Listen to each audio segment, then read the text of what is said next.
I got to know it a day where I was just walking around at home, having a hard day to get through everything. So I was just sitting and watching a movie. And then suddenly the doorbell rang, and I was like, okay, it's probably just a package or something like that. So I went out, opened the door, and was like, they're just disturbing me in the middle of the movie. But when I opened the door, there was two policemen there with like the guns around their legs and, full covered with everything. And they looked at me really seriously, like, are you Mirjam Slot? And I was like, yeah. And then they just walked in to my house, walked into my living room, and I was actually following the policemen into my own house. So when they came in, I looked at them like, what are you doing? Can I get an explanation? Why are you walking into my house? And they looked at me like really seriously. So I was like, what have I done wrong? Why are they asking after me? And then the one policeman, he took a chair and sat down, and then he looked at me really seriously and was like, you're married to Lourens, right? I was like, yes.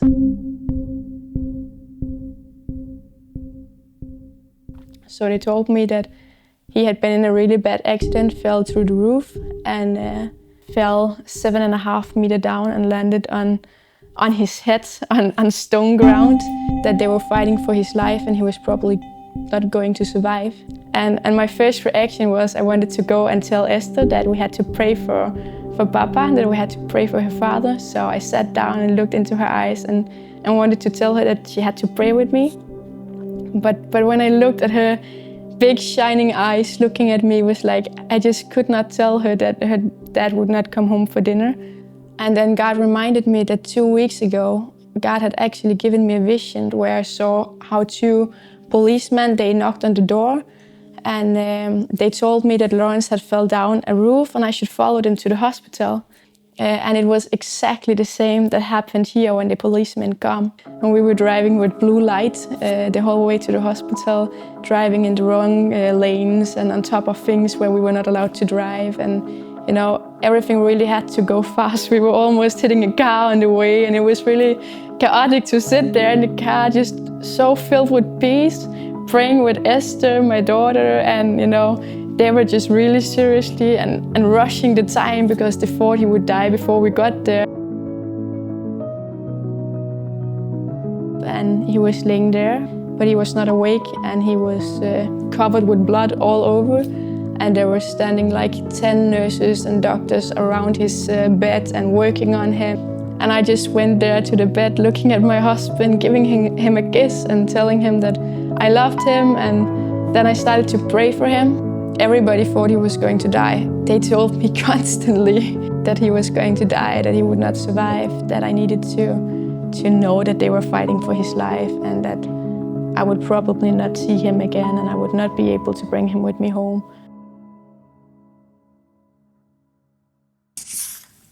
Lourens, he fell down from a roof, 7 meters. He fell through the roof, 7 meters down and landed on a very hard ground. And then he have broken his bones in the head, and he have got bleedings in his head, and he have got brain damages. Now his brain have started to be bigger because a lot of liquids and because of the hard fall, which makes a lot of high pressure in the brain, which can damage the brain more and make a lot of further brain damages. When he fell, both of his lungs collapsed and one of the lungs teared. So he had to be operated and that had to be sewed together. He had broken a bone in his back. His ears, one of the ear, was half torn off when he fell. And the policemen, they stayed for like half an hour, I think. Before they left, they looked at me again, really trying to explain me that I had to realize that he was actually going to die. So he really, sat down and looked at me like, they're really fighting for his life. You have to know that he's probably not going to survive this. It's really bad. And I looked up at him like, yeah, he will survive. I know it's bad, but I already knew you came and picked me up. And then he just stopped. And he was like, what? How did you know that, And then I got to tell like everything that God had given me this vision. But already in the police car, people started to text me with words and pictures that Lourens would be healed again. So I could tell all these pictures I had got already there to the policeman and tell him that, you know, it was fine. I was not worried. He should be good again. That's what God had promised, and God, he keeps his promises. So if you say so, that's how it's going to be. And he looked at me like, okay, poor little girl, I cannot change her mind. But and then a social worker came and was with me. So I was not left alone at one time at all. So I was sitting there with the social worker looking at me, not understanding why I was happy and playing with Esther. And every time a nurse or a doctor came in, I was not really that much aware, actually. Yes, I was aware they were there and I was aware they were talking to me, but I was playing with Esther and she was more important for me than all the doctors was. And I didn't really care about all the things they had to say, because for me it was just lies. You know, it was their truth and what they could see. But I saw things with God's eyes and I wanted to keep that view. I just knew he would wake up again. I didn't know when. At the hospital, every time they came and told me something, I just denied it. I just did not listen to it and I just did not agree with it. I was able to keep my thinking on the promises God had given me, on what I could find in the Bible, on the promises God had given us for the future, and all the things I knew about who God is. And I knew God is the healer, and I knew that God is faithful, and I knew that God doesn't do anything half. The first 2 weeks, I think every day, they told me more times a day that he would die, and I had to understand that fact, that it was over and he would not wake up again. And there was especially one time that was really special. You know, normally if you hit your knee or something like that, it will swallow a bit. And the same happens when you hit your brain, it's going to swallow. But the problem is that the brain have nowhere to go because of the skull. The brain pressure increased. And that's really dangerous. If it gets too high, you will die by it. And if it's getting too high, but not that high that you die, then it's making a lot of brain damages and you just don't become normal again. And they put a measurement in the brain so they could measure how high the brain pressure was. So when I was sitting there next to his bed on the screen, I could see now his brain pressure was 25 and it had to be around 10 for a normal person. And they really wanted to stabilize it to get at least under 20. Then it was not damaging anything, but it was still way too high, but it was acceptable. But they could not do that. When they finally got it stabilized, it was stabilized to 25. And that's way too high. And they gave him so much medication. The nurses looked at me saying, I have never seen anyone getting that much medication before. Then one day I was sitting there next to his bedside and the pressure is getting really high. And suddenly I see the face on the nurse. You can see the panic in her eyes. Like you can really read in her eyes, this is not good, this is really not good. And she starts running, literally, to get new medication for him. And it's not working, and suddenly you have 5 extra doctors into the room around his bed, talking together and looking at the numbers, and they cannot do anything. They cannot do anything, they're just standing and looking at how it's developing, but they cannot bring it lower.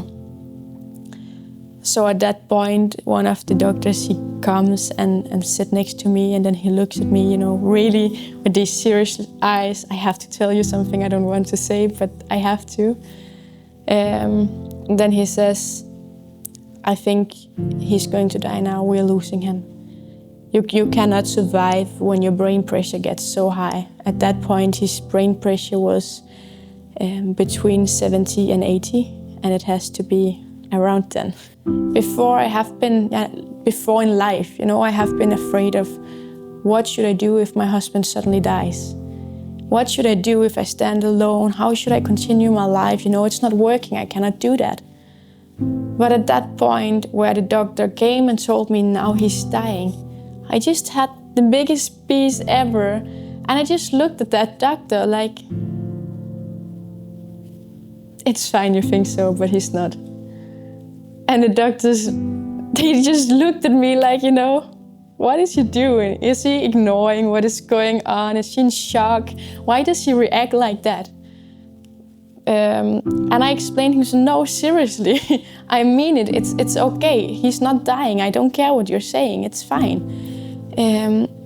It's like, then I told him how, God had warned me in advance and how God had given me all these pictures during these days. So I just knew that he would be healed. And he looks at me and the only thing he says is, I understand more than you know. And that was it. At that situation where he was almost dying, it just became so clear, this is not in the doctor's hands. Hello. Yesterday, he was almost dying, actually. The doctors was basically like running around to save his life. But I just knew that there was no problem. But God was so faithful. While Lourens was in full medical coma, with that much more medication than normally, he opened his eyes and moved his arms. Just once, but he did it. And the nurse that saw that, he came to me like, I don't know, but I was cleaning his mouth today and then he opened his eyes. It's not possible. You cannot do that. With all the medication he gets, it's just not possible. But I saw it with my own eyes. He did it. It's true. And I was really like, he opened his eyes. Like totally. He opened his eyes totally. I was so happy. It was crazy.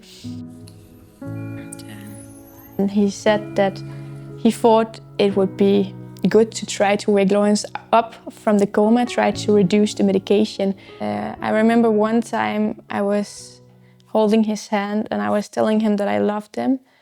And I felt a really tiny squeeze in my hand. I was like, was that a squeeze? Or was it just, my imagination that I wanted him to squeeze my hand? So I was like, I looked at him like, was that really a squeeze? And then I got a squeeze two times more. But it was one response. And then there was days where I could not get into contact with him. And the doctors, when they tried to say, oh, you have to blink, or you have to squeeze my hand, or you have to do, there was just no reaction. And they were like, he doesn't understand anything, he's not aware. And when he really, when something really happened, it was when they removed the breathing tube. When they removed the breathing tube, he really got awake, but it was not him at all. It was really demonic. The way it sounded when he breathed, it was really strange. It was like an animal saying a weird sound, or it was just not him. His eyes became aware, but they were just cold and hard. But from that moment on, when we started to pray for him, things happened. Like he was starting to hit me when I was praying for him, and he would look at me with these killer eyes, like really getting so angry at me, and he would starting to cramp a lot, and he was trying to pull out tubes and medicine and all these things. It was really spiritually, it was, because when you fell, you become afraid. And when you become afraid, it's just a spiritual opening, and Satan uses that. And we were praying for him, like really intense, praying for him in an hour or something like that. But it was always the next day we saw the response to our prayers. So, for example, we had really been praying for him, and I come up to him the day after, and suddenly during the night when he have been sleeping, he have learned how to cough. Things were just changing, and it was just going better and better. It was really a deliverance. I was so happy, I knew when I looked at the eyes, it's not the eyes of my husband, so I knew where it came from. I knew it was from Satan, and I knew that if I just broke it and was praying until he got to understand it, then my husband would be healed again. Then he finally woke up that much. He got removed from that apartment or that place at the hospital to a different place. But in the meantime, they had found kind of weird virus or something like that on his body somewhere that was not responding to medication. So they wanted to put him in an isolated room, and he was still not free at that moment. And he was really tired of being at the hospital. He had learned to say home in Danish. So every time I came to him, he just looked at me with those begging eyes and started to cry and just said, home, home, home. And I was like, I know you want to go home, and I'm fighting for you, and I'm doing everything I can. And I promise you, I'm not going to leave you. I'll stay here with you until you get with me home. I'm not going home before you come. So one day he was laying alone, and the nurses and doctors didn't really look after him. So he actually fell out of the bed and hit his head really bad. And he became so afraid, and he was laying there on the floor really trying to come up again, and he could not. He pulled the nutrition tube out 3 or 4 times that night. And when I came to him the morning after, it was not the man I left that evening. The change was so huge. It's really crazy. Like, when I left him that evening, he was happy, not happy because he was really enjoying everything, but he was sometimes smiling or laughing a little at the right time, or I could get a reaction if he was not too tired. But when I came that morning, he was just sitting looking at me, and all hope, all life, all joy, all the will to fight, and everything was just gone. Vi venter på, at ambulancen kommer og henter os, og vi er mega klar til at komme hjem. Ikke også, Lau? So after this, we finally got him home. They lifted him to the ambulance bed, and when we came home, they lifted him up in the bed we got at home. We got lift and bed and wheelchair and a lot of equipment to help taking care of him, because he could do absolutely nothing himself. He was not even able to swallow. The doctors told me that because of the huge brain damage he got, he would never be able to walk, and he would never move in general, and he would not be able to speak because that was the centers that was damaged. We put him in the wheelchair and put him in front of the piano and said, here you go, now you can play. That was actually the same day he came home from the hospital. And he was sitting and trying to push the buttons on the piano. And of course he was not playing like normally, but he actually started to try to play something. And my dad asked him, can you take a C? Clara, kan du tænde en C-dur? Kan du vise mig en C-dur på klaveret? Der er en C, yes. Kan du tage akkorden C-dur? Yes! Det er da bare for sejt. And he did it. And he said, can you take a D? Where do you find a D on the piano? Jeps! Kan du tage D i bassen også? Ja, din tommelfinger kan ikke lide noget. Vi skal snart have en gips af også. Hvor er det godt. Hvor er det godt. Det bliver så And I godt. was just crying because it was like, the doctors have just been telling me on and on again that he do not remember anything.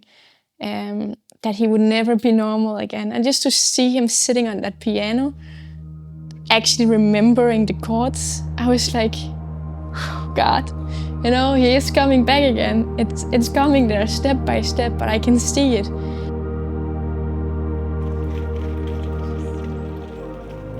We moved to the Netherlands 1.5 years ago because God told us to. And we didn't know where to go the day we moved. We just moved the day God told us to and drove where he asked us to. And he have just been giving us an amazing house, which was everything we had been dreaming about. But special with this house is that in the Netherlands, normally you don't find that big houses.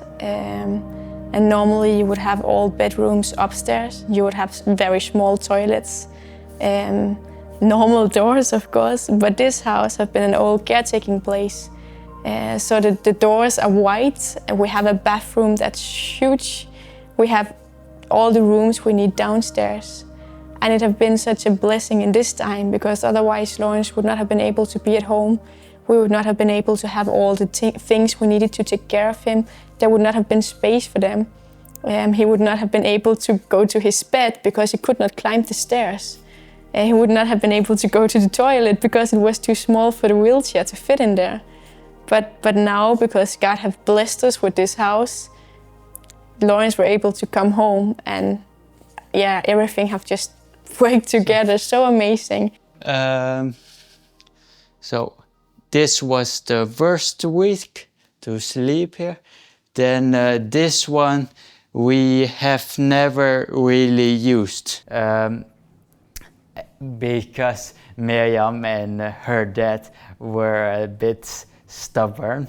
So they walked with me for they didn't want to use it. So we were kind of full-time taking care of him. He had to get nutrition through his nose. Then he had to go to the toilet, and we decided that maybe he could not stand on his own, but we knew that with one under each arm, then you can do the most things.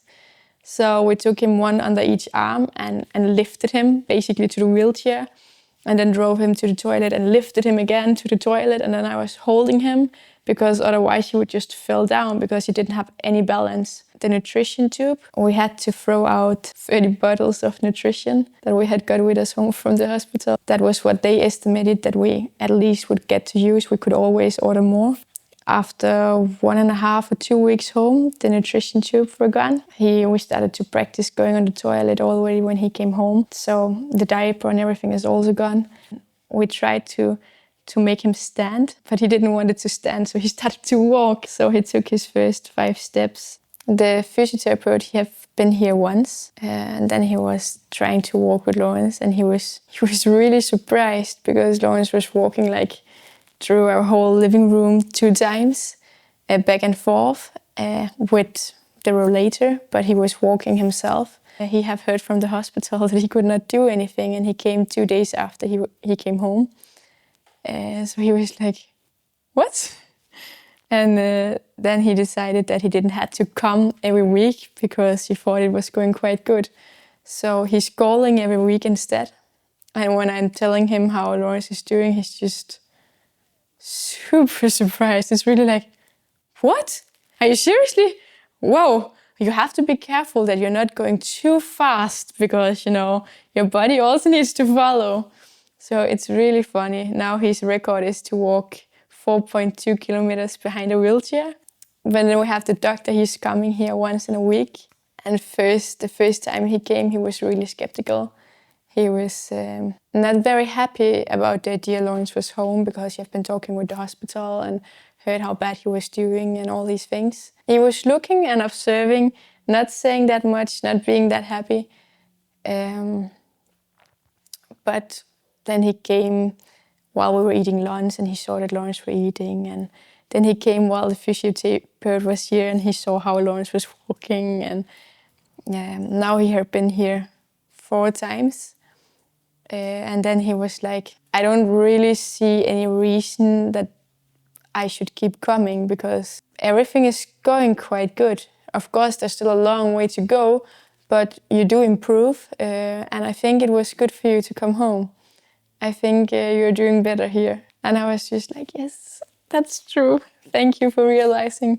No, it was amazing. And then he looked at us and he was like, and on top of that, I'm really amazed, I'm really surprised over how you handled this situation, because this is not how many people would handle it. And I think it's really, I'm really surprised that you can handle it that well. And for us, it was really like, you know, yes, we know it's because of God.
who have like been in it or know where he should be, they're like amazed. And the doctor were also like, yeah, it's going way better than anyone could have expected, right?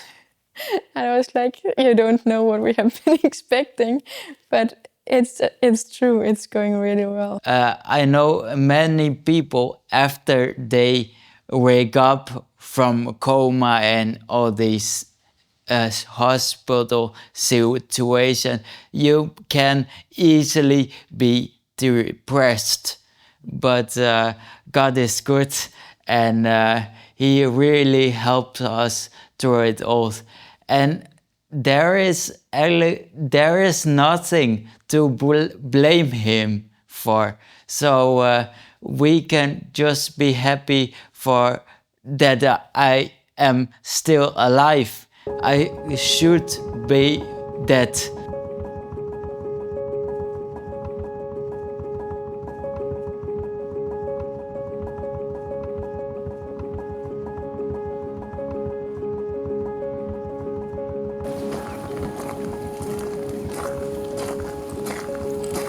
Now, yes, it is. I think it's 4.5 years now. 4.5 years ago, we had the accident. I had the accident, and yeah, now we are here. We're doing good.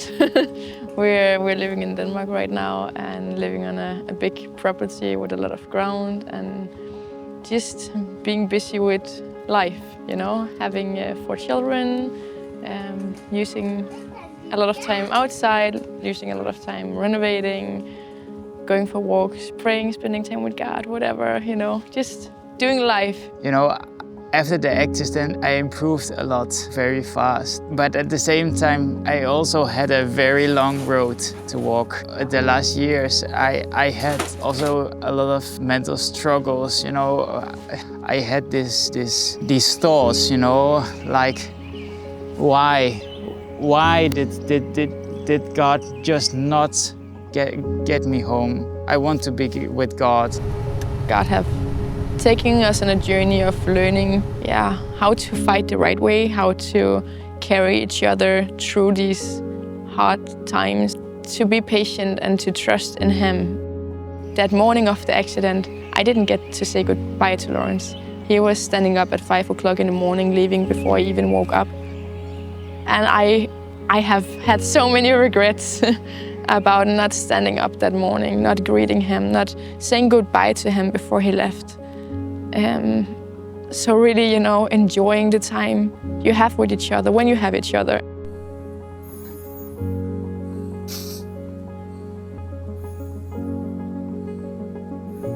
The other morning, I was out and praying. God has made it very clear for me that God has done His part. He has done a very big part. You know, with Jesus, He went on the cross for us. And then we know that we have to accept. It's our part to accept. But it's not only there. It stops in every part of our life. God is providing. He is making the possibility. But we have to step into what He is providing for us. With the accident, God, He prepared me. I had a year of spending time with God, of really seeking into Him and really pressing into Him. But even though God, He showed me I should do that, I had a choice to do it. And I could have decided not to do it because it was too hard, or I had really many times where I was doubting if it made any difference because I didn't feel the difference. I didn't feel the presence of God while I spent time with Him. I just did it just as an act of faith. And it's first a whole year after I actually experienced the fruit of me spending that time with God every day. When I look back to my life, the last 5 years, I would say I'm glad that it happened. In the sense of I would never, ever wanted someone to get through it. But all the things that God has learned through it and given me new faith and a new relationship with Him. God, He's faithful and He's bringing us through the fights. He's bringing us through the battles, and He's teaching us so many things through it. Even though it have been hard times, we have learned so many things that we can now use to help other people, where we can look back and say, "Whoa, God, thank you that you can use us because we have been through these things."